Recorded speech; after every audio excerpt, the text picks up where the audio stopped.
Bom dia, mais um dia que temos para viver. Onde eu moro atualmente, tem alguns mercados próximos e quando eu vou ao mercado, eu saio de casa todo animado, para fazer as compras. Só que os mercados, a maioria fica no lugar mais baixo. Eu vou, faço a compra, volto com as compras todo animado, com as sacolas, com as bênçãos.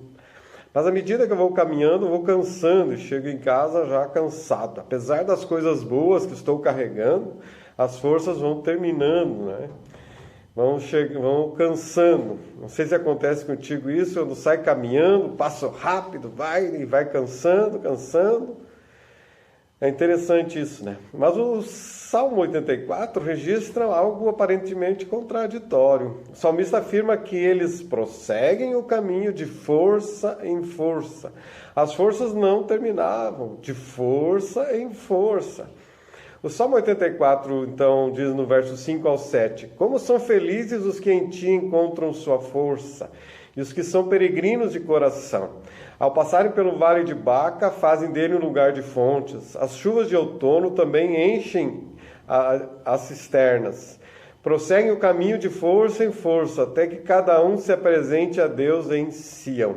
Prosseguem o caminho de força em força. Como isso era possível? O verso 5 diz que são bem-aventurados os que em ti encontram sua força. É claro que não está falando aqui da força física, mas do renovo, do ânimo, do espírito. De força em força são aqueles que estão sempre com o coração voltados para Deus. Os peregrinos de coração, diz o verso 5, todo dia buscam a Deus, e a estes o Senhor dará novas forças. O verso 6 diz, ao passarem pelo vale de Baca, fazem dele um lugar de fontes. As chuvas de outono também o enchem de cisternas.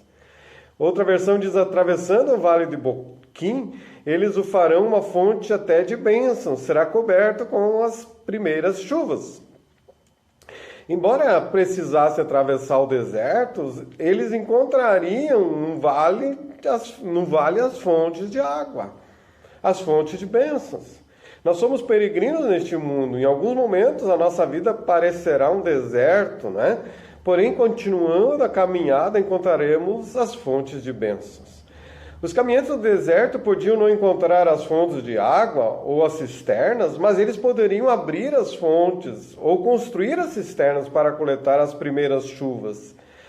Até no deserto poderiam ter, a fonte de bênção e ser uma fonte de bênçãos, transformando aquele vale no deserto em um vale abençoado. Se o deserto poderia sofrer essa transformação, conforme o salmista diz, as nossas vidas também podem, na medida que buscamos o Senhor. A nossa família também pode sofrer essa transformação. A nossa família, a nossa casa, a nossa vida pode ser uma fonte de bênçãos. Provavelmente teremos que construir cisternas para coletar as bênçãos da chuva de Deus, A chuva de bênção de Deus. Que tenhamos em nossa casa a fonte de bênção ou venhamos construir as cisternas para coletar as bênçãos de Deus. O pastor Charles Spurgeon escreveu que o peregrino cristão, recebendo refrescantes suprimentos da graça, é tão vigoroso que mesmo após anos de luta, penosa caminhada como quando ao tempo em que iniciou sua jornada. Ele pode não estar tão exultante, ou tão fervoroso, ou tão rápido em seu zelo como antes. Porém, ele é muito mais forte em tudo aquilo que constitui o verdadeiro poder, e viaja ainda que mais devagar, com muito mais segurança. Alguns veteranos, já grisalhos, têm sido mais firmes em sua compreensão da verdade e mais zelosos em difundi-la do que quando estavam em seus dias mais jovens, continuando de força em força.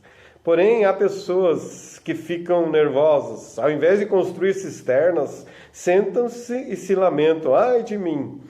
É verdade que em momentos da nossa vida parece que nós iremos de aflição em aflição, mas depois também irás de força em força. Deus não permitirás que vivas em aflição, sem que haja graça e força suficiente em meio à aflição.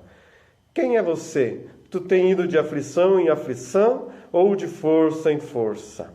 Como diz o salmista, como são felizes os que em ti encontram sua força. Prossegue o caminho de força em força. Que assim seja neste dia para todos nós. Amém.